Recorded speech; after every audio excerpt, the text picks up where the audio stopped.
Hello കൂട്ടുകാരെ, ഇന്ന് നമുക്ക് നല്ല ടേസ്റ്റി ആയിട്ട് കുട്ടികളെ ലഞ്ച് ബോക്സിലൊക്കെ കൊടുത്തിടാൻ പറ്റുന്ന ഒരു അടിപൊളി ടൊമാറ്റോ റൈസ് ആണ് ഉണ്ടാക്കാൻ പോകുന്നത്.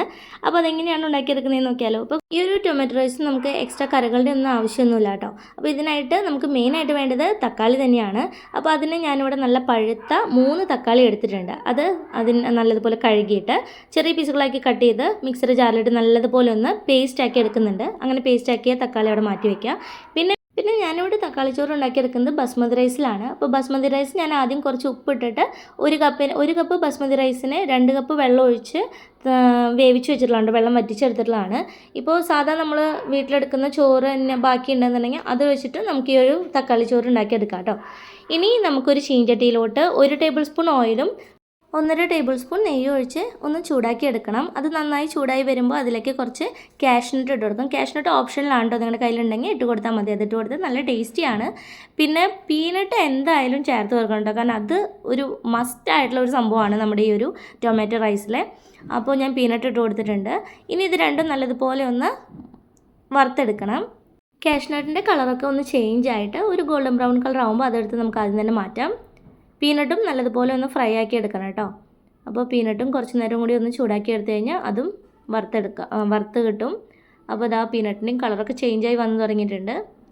ഒത്തിരി കരിഞ്ഞു പോവാതെ നമുക്ക് പീനട്ടും എടുത്ത് മാറ്റാം കേട്ടോ. അത് നന്നായിട്ട് ഫ്രൈ ആയി വന്നിട്ടുണ്ട്. അങ്ങനെ നമ്മൾ കാഷ്നട്ടും പീനട്ടൊക്കെ ഫ്രൈ ആക്കി മാറ്റിയെടുത്തു.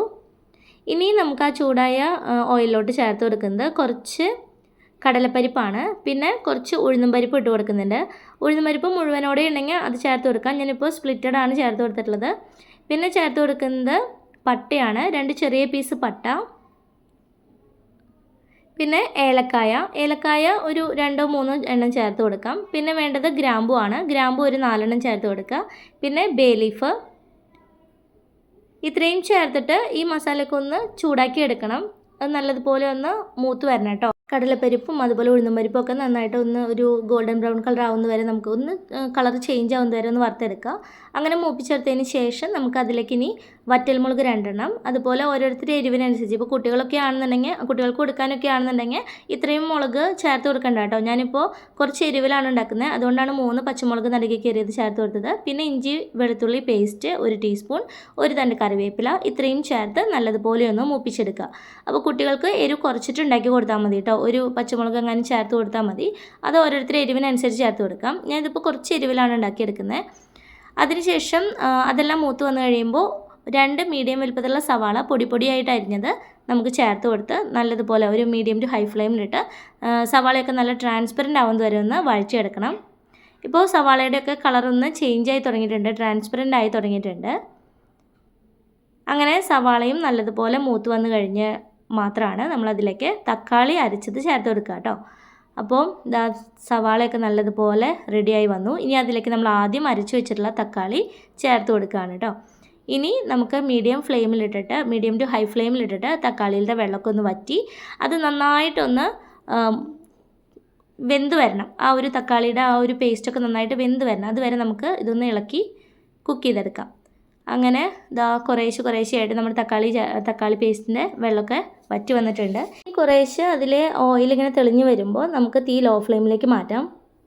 ഇപ്പോൾ കണ്ടോ, ആ തക്കാളിയുടെ പേസ്റ്റിൻ്റെ സൈഡിലൊക്കെ ഇങ്ങനെ എണ്ണ തെളിഞ്ഞ് വന്നിട്ടുണ്ട്. ഇനി നമുക്ക് തീ ലോ ഫ്ലെയിമിലേക്ക് മാറ്റി അതിലേക്ക് നമുക്ക് പൊടികൾ ആഡ് ചെയ്ത് കൊടുക്കാം. മഞ്ഞൾപ്പൊടി 1/2 ടീസ്പൂൺ, മുളക് പൊടി 1 ടീസ്പൂൺ, ഗരം മസാല 1/4 ടീസ്പൂൺ, മല്ലിപ്പൊടി 1 ടീസ്പൂൺ, ആവശ്യത്തിന് ഉപ്പ്, ഇത്രയും ചേർത്ത് ലോ ഫ്ലെയിമിലിട്ട് നല്ലതുപോലെ മൂപ്പിച്ചെടുക്കുക. അത് നന്നായി മൂത്ത് വന്നു കഴിയുമ്പോൾ അതിലേക്ക് വറുത്ത് വെച്ചിട്ടുള്ള കപ്പലിൻ്റെ കൂടി ആഡ് ചെയ്ത് കൊടുക്കണം. ഞാൻ ഈ പൊടികൾ ആഡ് ചെയ്യുന്ന ആ ഒരു വീഡിയോൻ്റെ ക്ലിപ്പ് പെട്ടെന്ന് മിസ്സായിപ്പോയി, അതുകൊണ്ടാണ് അത് കാണിക്കാൻ പറ്റാതിരുന്നത്. അപ്പോൾ നിങ്ങളതെല്ലാം ചേർത്ത് ലോ ഫ്ലെയിമിലിട്ട് നന്നായി മൂപ്പിച്ചെടുത്തതിന് ശേഷം നമ്മൾ ആദ്യം വേവിച്ച് വെച്ചിട്ടുള്ള ചോറുണ്ടല്ലോ, ബസ്മതി റൈസ് മുഴുവനായിട്ടും ഈ ഒരു മസാല മിക്സിലേക്ക് ചേർത്ത് കൊടുക്കാം. എന്നിട്ട് നന്നായിട്ടൊന്ന് ആ മസാലയുമായിട്ട് റൈസ് നന്നായി യോജിപ്പിച്ചെടുക്കണം. അങ്ങനെ യോജിപ്പിച്ചെടുത്ത് കഴിഞ്ഞാൽ നമ്മുടെ ടൊമാറ്റോ റൈസ് റെഡി ആയിട്ടോ. അപ്പോൾ ഇത്രയുള്ള നമ്മുടെ ടൊമാറ്റോ റൈസ് എന്ന് പറയുന്നത് നല്ല ടേസ്റ്റിയാണ് കഴിക്കാനായിട്ട്. അപ്പോൾ എല്ലാവരും ഒന്ന് ട്രൈ ചെയ്ത് നോക്കുക. ഇത് നന്നായിട്ട് നമ്മൾ 1 മിനിറ്റ് കൂടി ഇത് മിക്സ് ചെയ്തതിന് ശേഷം 1-2 മിനിറ്റ് കൂടി നമ്മൾ മീഡിയം ഫ്ലെയിമിലിട്ടിട്ട് ഒന്ന് ചൂടാക്കി എടുക്കണം. ഈ ഒരു സമയത്ത് ടേസ്റ്റ് നോക്കി ഉപ്പ് കുറവുണ്ടെങ്കിൽ ഉപ്പ് ആഡ് ചെയ്ത് കൊടുക്കാം കേട്ടോ. എന്നിട്ട് അതിലേക്ക് കുറച്ച് കൊറിയാണ്ടർ ലീവ്സ് ചെറിയതായിട്ട് കട്ട് ചെയ്തതും അതുപോലെ ആദ്യം നമ്മൾ വറുത്ത് വെച്ചിട്ടുള്ള അണ്ടിപ്പരിപ്പ് ഉണ്ടല്ലോ, അണ്ടിപ്പരിപ്പ് കൂടി ഇതിന് മുകളിലേക്ക് ഇട്ട് കൊടുക്കാം കേട്ടോ.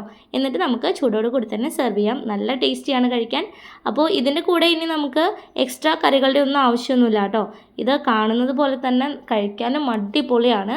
അപ്പോൾ കുട്ടികൾക്കൊക്കെ ലഞ്ച് ബോക്സിൽ കൊടുത്തു വിടാൻ അടിപൊളിയാണ് കേട്ടോ ഇത്. അപ്പോൾ എല്ലാവരും ഇത് ട്രൈ ചെയ്യാത്തവരുണ്ടെങ്കിൽ ഒന്ന് ട്രൈ ചെയ്ത് നോക്കുക. ഇഷ്ടപ്പെട്ട് കഴിഞ്ഞാൽ ലൈക്ക് ചെയ്യുക. അങ്ങനെ നമ്മുടെ ടൊമാറ്റോ റൈസ് റെഡി ആയിട്ടുണ്ട്. നല്ല അടിപൊളിയായിട്ട് നല്ല കളർഫുള്ളായിട്ടാണ് ഇരിക്കുന്നത്. ഇനി ഇത് നമുക്ക് ഒന്ന് ടേസ്റ്റ് ചെയ്ത് നോക്കാം. ഞാൻ കുറച്ച് എടുത്തിട്ടൊന്ന് ടേസ്റ്റ് ചെയ്ത് നോക്കട്ടെ. അപ്പോൾ കണ്ടോ, പീനട്ട്സും അതുപോലെ കാഷ് നട്ട്സും ഒക്കെ ആകുമ്പോൾ നല്ല രസമാണ് കേട്ടോ. അപ്പോൾ അതില്ലെങ്കിലും കുഴപ്പമൊന്നുമില്ല. ആ ഒരു ടൊമാറ്റോൻ്റെ ഫ്ലേവറൊക്കെ വരുമ്പോൾ നല്ല രസമാണ്.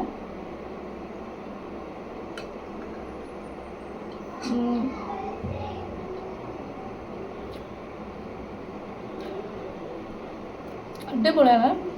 ഇനി ഇതിൻ്റെ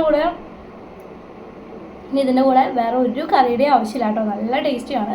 നമ്മളതിൽ ആ ഒരു കടലപ്പരിപ്പും അതുപോലെ പീനട്ട്സൊക്കെ ഇട്ടുള്ളതാണ്. നല്ല രസമാണ് കേട്ടോ കഴിക്കാനായിട്ട്. ഇനി വേറെ എക്സ്ട്രാ കറിയുടെ ഒന്നും ആവശ്യമില്ല. നമുക്ക് ഇനിയും ഒന്നും കൂടി റിച്ച് ആക്കണം. പപ്പടം വറുത്തതോ അതുപോലെ റൈത്തയോ അല്ലെങ്കിൽ സാലഡോ കൂട്ടി കഴിച്ചാൽ മതി. കാരണം വേറെ ഒന്നിൻ്റെ ആവശ്യമില്ല. ഈ ഒരു ടൊമാറ്റോ റൈസ് ഇങ്ങനെ കഴിക്കാൻ തന്നെ നല്ല ടേസ്റ്റിയാണ്. ലഞ്ച് ബോക്സിലൊക്കെ കൊടുത്തു വിടാനായിട്ട് അടിപൊളി ഓപ്ഷനാണ് കേട്ടോ ഈ ഒരു ടൊമാറ്റോ റൈസ്. അപ്പോൾ ഇനി സ്കൂൾ തുറക്കാറായി. അപ്പോൾ അവർക്ക് ഒരു വെറൈറ്റി ഒക്കെ ആയിട്ട് നമുക്ക് ടൊമാറ്റോ റൈസൊക്കെ അവരെ ലഞ്ച് ബോക്സിലാക്കി കൊടുത്തു വിടാം കേട്ടോ. എല്ലാവരും ട്രൈ ചെയ്ത് നോക്കിയിട്ട് ഫീഡ്ബാക്ക് അറിയിക്കുക. Thanks for watching.